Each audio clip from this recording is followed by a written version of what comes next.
ready for hot takes and insight from local industry experts in real estate, business, and lifestyle. He used to play ball with the Padres. He played hockey for the Lobos. Now they're crushing it in the real estate game. Together, they'll showcase the best of the Duke City. This is All About YouABQ. Oh, that's right. It's all about YouABQ. Now, the goal of the show is to highlight the best of our city's industry experts in real estate, culture, and lifestyle, so that you walk away with some value and feeling inspired. Now, the way we like to do that is to answer the questions you may have or interview the guests that you want to see. So I invite you to join the conversation. You can reach out using our social media tag up here, or join our email list to get some timely tips about our community and real estate market. Hey, I'm Skip Adams, owner of Sold by Skip Real Estate Brokerage here in Albuquerque. And we're playing with a new format this week. I'm rolling solo and I'm gonna carry the load. But again, that's kind of what I've been doing for the past 3 seasons anyways. Here's why you're gonna wanna stay tuned. We're joined by Kelcie Jimenez from Rise Above Therapy. She's a mental health therapist here in Albuquerque, and a cool backstory just being from Albuquerque, and starting her own business, being her own little CEO, is still in her 20s. So she's got a lot on her plate. We're gonna find out more about her story. And then we're also going to jump into a little bit of Skip's tips.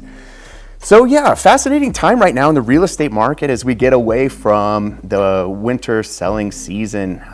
We hit a little bit of a lull there. Our median home price this time last year was right around $350,000. But what we're seeing now is as interest rates start to go down, buyer and seller sentiment are starting to change.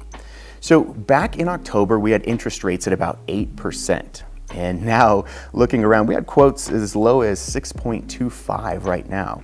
And the reason that's important is because for every 1% that interest rates go down, purchasing power goes up by like 10%. So we're starting to see more buying power in the market, but that's also giving some sellers more of a warm and cozy feeling when it comes to selling. And now a lot of people are locked in their mortgage right now to 3% interest rates. So they're going, why would I ever sell if I've got these 3 to 5% interest rates? So as we start to see rates come down this year, sellers are starting to get more comfortable with the idea of selling and then taking on a new payment at a 5 or 6%. So the reason that's important is because housing sentiment jumps to the highest level since March of 2022. And there's an interesting article that I found online about a study that they did. So consumer sentiment in housing rose in January to the highest level in nearly 2 years as people feel more comfortable about their jobs and falling mortgage rates, as I just said. So the monthly index rose 3.5 points, which is the highest level since 2022. 82% of the survey respondents said that they were not concerned about losing their job, which is up 75% from the previous month. And with rates falling, the biggest concern in the housing market is still whether or not there will be enough homes for sale for the buyers. So I think that's going to continue to push prices up as we go through the next couple of years. So it's a great time to be a buyer. I always think it's better to buy on the way up than on the way down. And if you were ever in the real estate market back in 2008, you know exactly what I'm talking about. So a funny thing, when you talk about interest rates in real estate, there's a few different things that correlate. And when you see homes sitting on the market a lot longer, it's typically because rates are higher and buyers don't have the same purchasing power. One strategy that we employed in one of our listings is called seller financing. There's a couple different ways you can do seller financing, but this is an opportunity that allows a buyer to come in and maybe take advantage of a lower interest rate than what's currently in the market. So for this particular property, it was on the market for a long time. We offered seller financing, and a buyer was able to come in and essentially take over the current mortgage payment. And all they had to do was just make a down payment. There was no full credit check by a lender, no appraisal needed to be done, no loan docs. You can essentially close this thing in as little as 10 days. And what it does is it puts money in the seller's pocket immediately and then allows the buyer to get into the property without actually obtaining a loan. So it's an interesting way to approach real estate, especially if you're in the market right now and having a tough time getting into a property. So yeah, that's just one thing that we've seen in the market right now. And again, my wife and I are searching through the market as well, going through the pre-qualification process. And we get to see the transaction from the buyer's perspective now. So many times in our career, we've represented buyers or sellers, and you try and feel what they're going through. But now we actually have boots on the ground, my wife and I, as we continue to write offers and get rejected. As good as I am at writing offers, sometimes it doesn't meet what the seller's looking for. And when you're in a multiple offer situation, anything can happen. So that being said, those of you out there who own real estate, I want to talk about a couple of things as we jump into Skip's tips. So here's how this one's going to break down for you. Just stay with me right here. Skip's tips are anything that saves us time, makes us more money, or allows us to have more fun, whether that's in real estate or real life. So what's that you say? You still have your property in your own name?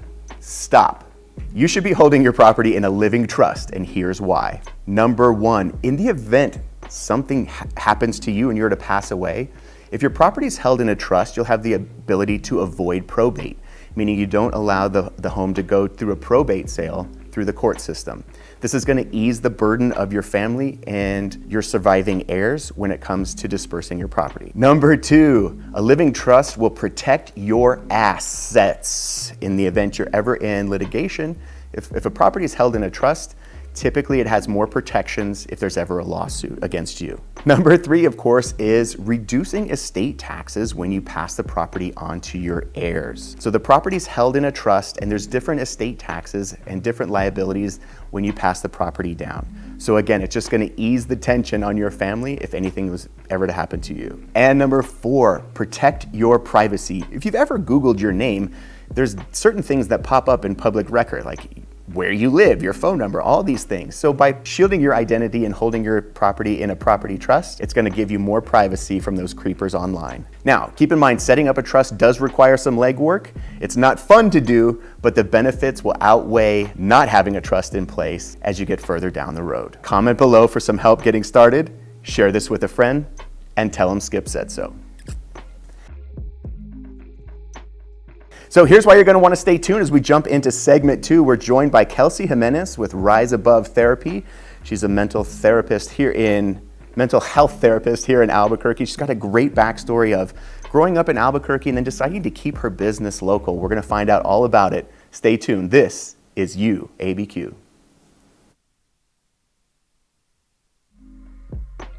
Oh, welcome back to YouABQ. I'm Skip Adams, your host, owner of Sold by Skip Real Estate Brokerage here in Albuquerque. And I'm excited to bring to the show Kelcie Jimenez of Rise Above Therapy.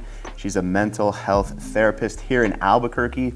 And anyways, Kelcie, dude, welcome to the show. Hi, thank you for having me. You know how I found out about you is through a mutual friend. I saw you on KOB. Yeah. You and Gabe were chatting about mental health and mental awareness. And I thought, this girl has the same glasses. I have the same reading glasses. Got the same glasses. So I was like, I vibe with this girl. Yes. And so in keeping with our theme this season on the show has kind of been women's empowerment. We've had mostly female guests that are all just bosses crushing it. So yes, I love it. We're excited to know a little bit more about your backstory. But Kelcie, talk about growing up so you grew up in Albuquerque. Let's get some backstory from you, because I know you're a La Cueva bear. Shout out La Cueva, 98. Shout out to La Cueva, Represent Oso. Mine was a little later, but hey. No one's counting. No one's counting. Yeah, I grew up here in Albuquerque, born and raised. I lived here my whole life. I did one semester in Miami, I think it was my sophomore year of college. It was like a national student exchange program. Just kind of wanted to get out, check it out, see the world. I came back after a semester. I think it was a big culture shock. There was, it's hard to be away from home and be on your own, but I think having that experience makes you appreciate, home more. Well, let's talk about living in Miami, because I feel like, I went to La Cueva as you did, and then I went to Florida International University, which is just a random freaking place to go to school. It is, yeah. Especially from Albuquerque. True. It's about as far away as you can get. Yes. But talk about your experience there, because mine was wild. Yeah. But talk about your experience living in. I don't know. It wasn't that wild. I think I stuck to myself. I didn't really, branch out that much. I lived in the dorms. I just kind of went to class, and I think that was part of why it was kind of lonely. And I was like, I just had a hard time fitting in there, and I was like, oh, maybe this is not all I thought. You know what I thought was interesting, and you can kind of speak to this, but how was your Spanish? not very good. Be more from La Cueva. I know, right? So I same took a thing. My Spanish Spanish was non-existent when I lived in Miami, Yes. the country of Miami. Yes. It was like, I expected it to be a lot like, they were speaking Spanish and just, and I felt like I was like, oh, I'm going to fit right in because, there's Spanish in Albuquerque. But I feel like the Hispanic culture in Albuquerque is nothing like the Cuban culture in South Florida. Not at all. And I didn't realize that. Yeah. I mean, because that's how ignorant I was coming from my little small town of Albuquerque. Yeah. You just don't realize, I don't think, until you're there. No, but the food is different and it's completely different cultures from the background. So I had a lot to learn, and as I'm sure you did. Sure. So when it comes to culture shock, like English is the second language down there. So that's why I asked, how was your Spanish? Yeah, it was not very good. So when it comes to basic things like ordering at the window, like I want to get a hamburger, and they just look at you like, I don't know what you're saying. That's why I think I maybe stayed on campus, because I'm like, I didn't venture out too far. Yeah, but there was something about living in South Florida or living that far away from home, and maybe you could speak to this, but made me appreciate Albuquerque. Yes.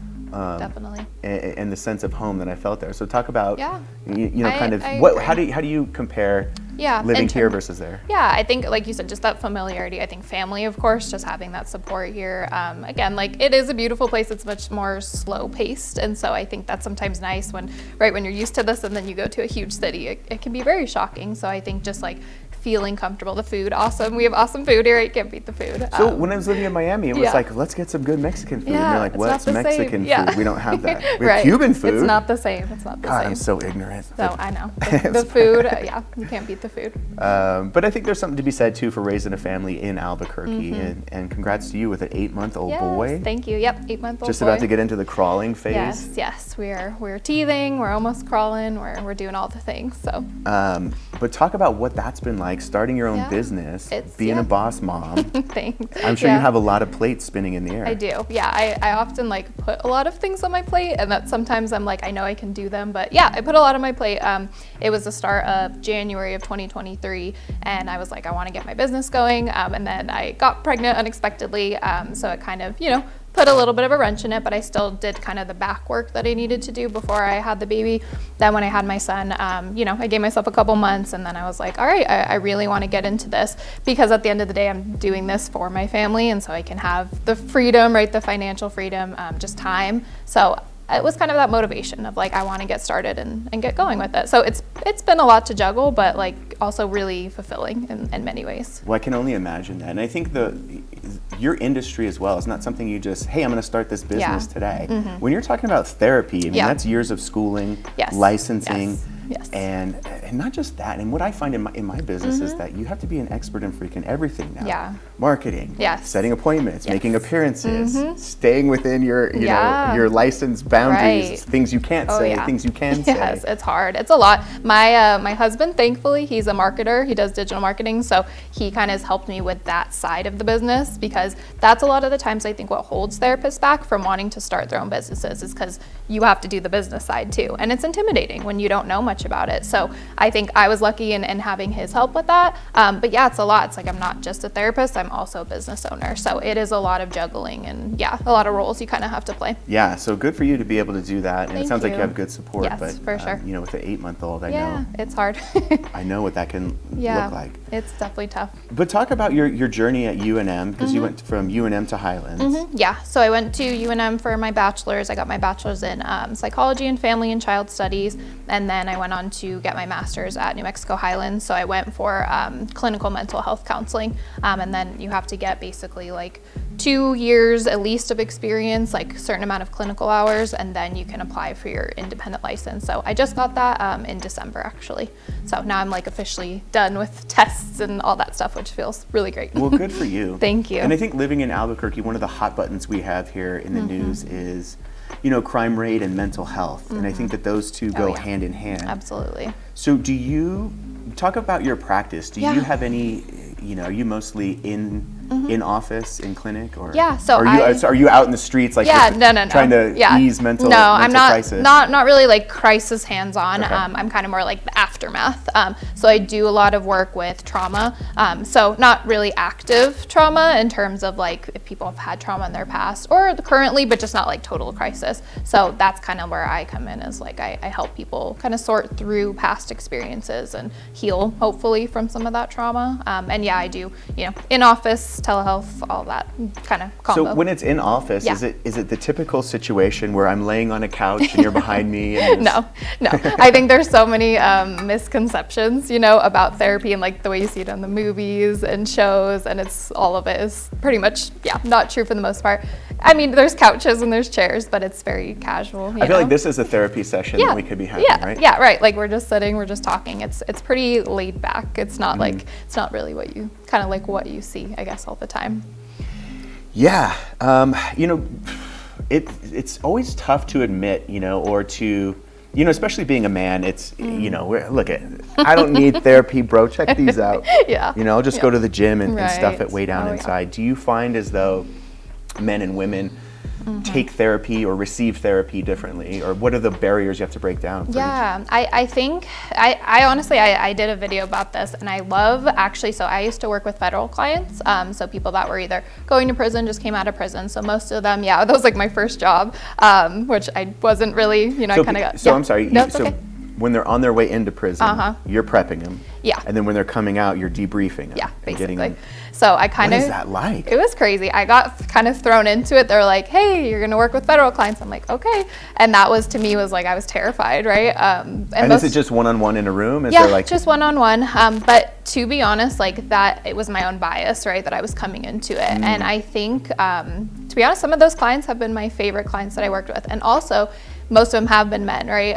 But it's been really amazing because it's like you get to actually see some of those stigmas broken down and those stereotypes where it's like men need, mental health, they need help just as much, as women. And so it's been really cool to like break through that resistance with some of them and allow them a space where it's like they can just be vulnerable and be themselves. And I think too, it's like, we have this idea, I think, for men a lot of the times that like strength is like you said, just putting on a tough face, right? Like not showing your emotions. But I often tell people that like, I believe true strength is being able to actually be vulnerable and share. Like how hard is that, right? That takes a lot more courage than just like putting on a face, So. Yeah, I think that's a big step to be able to check yourself in or to knock on the door. It's hard, And it takes a lot of courage to ask for help, for sure.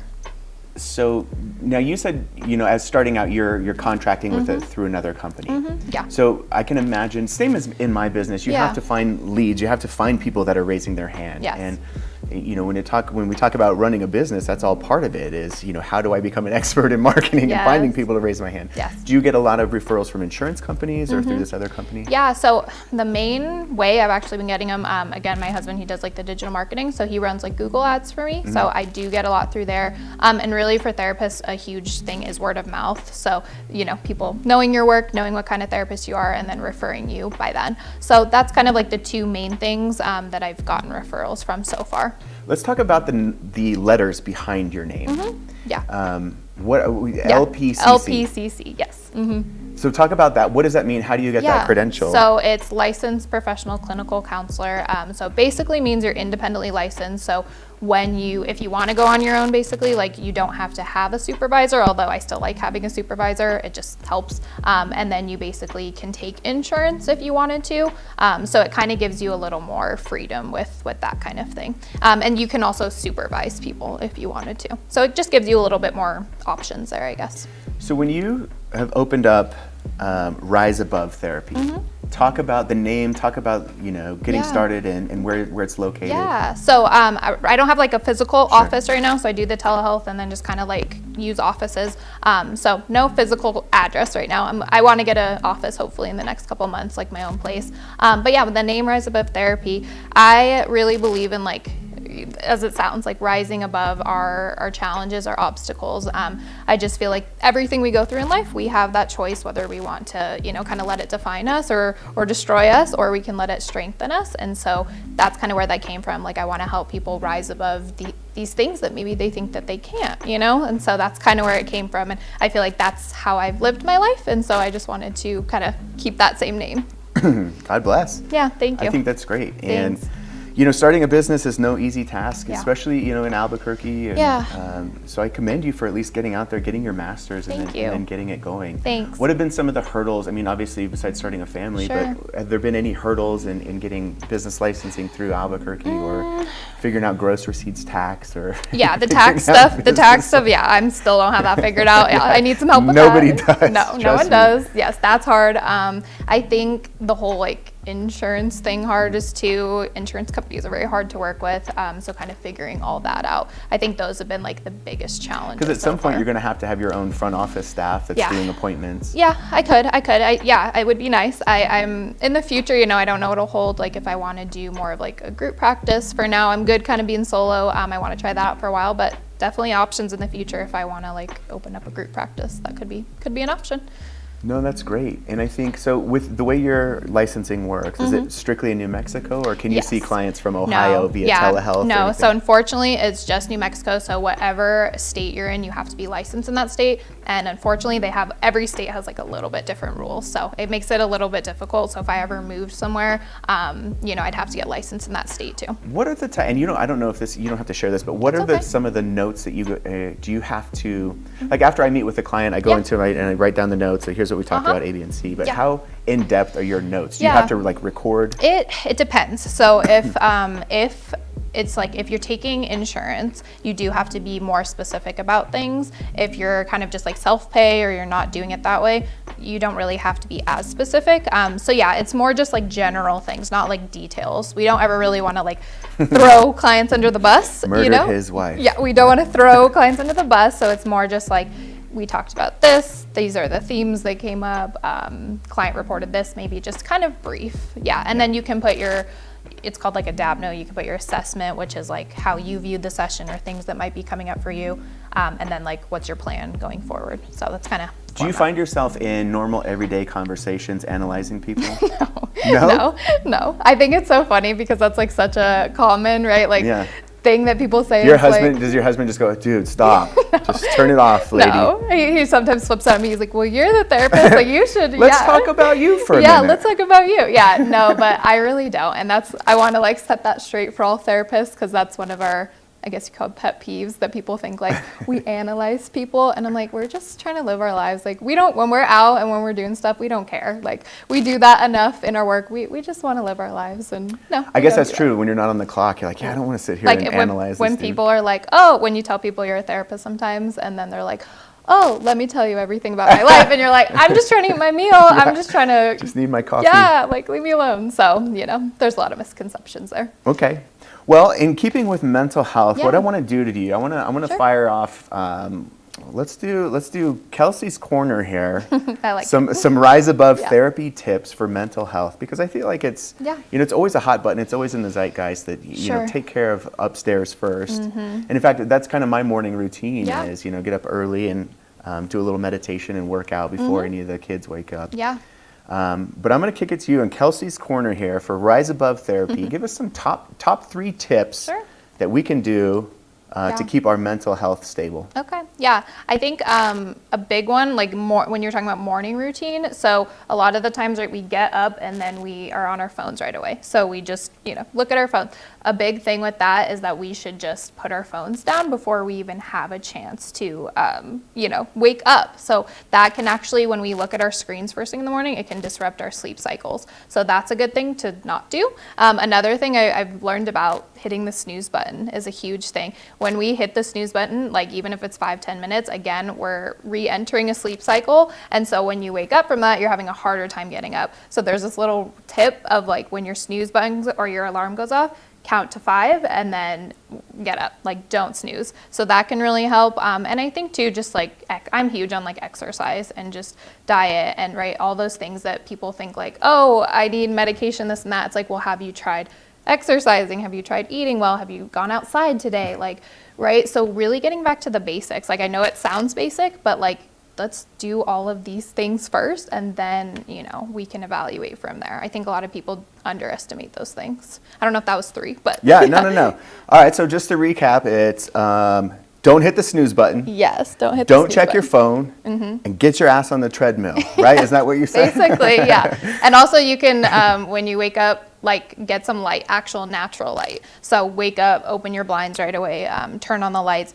Getting that natural light's going to help wake you up again versus blue light on your phone looking at. So we're all guilty of that, rolling over, checking Twitter. Yeah, I am too. Seeing what kind of nonsense is going on in the world, and then starting your day after downloading all the bullshit that you see on social. That too, right? Just being really conscious of what you're looking at, right, on social media. And it can be used, I think, for very positive things, but it can also, you know, very negatively impact our mental health. So if you're looking at things that aren't making you feel good, don't look at them. Unfollow those people. If you're comparing yourself, don't do that, right? Like unfollow those people. So I think just really being aware of what we're putting into our bodies. What do you think with kids and social media? I mean, how do you coach kids through that? How do you? You're a mom now. You're an expert in this. Yeah, I don't work with kids. No, you're an expert in this. What do I do with my kids when it comes to having that talk about social and body image? And yeah, it's hard. I think I like the trend I'm seeing a little bit on social media with like, everything we see is not real. And I like these videos of people showing like the reality, right, of,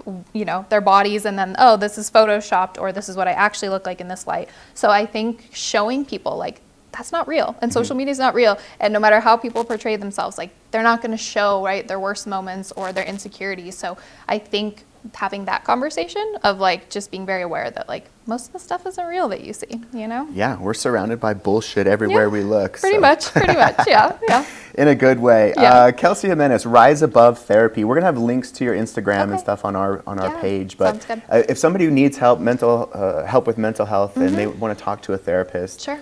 What's the best way to contact and schedule with you? Do I need insurance, or can I just knock on your door? Yeah, so my website is riseabovetherapy.org, so you can reach me on my website. You can book a consultation with me for free. I don't accept insurance, however, I do have like if you have out-of-network benefits with your insurance, a lot of the times you can get like a copay or reimbursement, so that's kind of the options I offer. But yeah, and a good tool just in general, if it's not with me, Psychology Today is a good platform where you can go and search for therapists. A lot of people don't know that. But so I'm sorry, it's just an online website? It's just an online web, psychologytoday.com, and you can filter by what kind of therapist you're looking for, what insurance they take, what issues you're looking for at anything. So that's a good tool if you're looking for a therapist. You can always do that. Great. Kelcie Jimenez, you absolutely crushed it today. Thank Pleasure. you. I'm glad we got to connect. I know we were going back too. and forth for a while. Yes, so thank you so Thank you for much. showing up. I appreciate it. Yes. It's always hard to show up to your own show. Yeah. Well, I don't know why you wouldn't show up to your own show. But either way, thanks for showing up today. Yes. Kelcie Jimenez, Rise Above Therapy, and we'll have links to all of that in our show notes. So that's going to wrap it up for this episode of YouABQ. Again, I'm Skip Adams, owner of Sold by Skip Real Estate here in Albuquerque. If you have any questions, you're thinking about making that move or buying or selling, be sure to reach out. You can always give me a call or shoot me a text. Either way, the YouABQ podcast is on the Education Channel every Wednesday night and Sunday mornings. Or on YouTube. If you have the internet, we're on all the time, baby. Fall asleep to the soothing sounds of my voice. This is All About You, ABQ.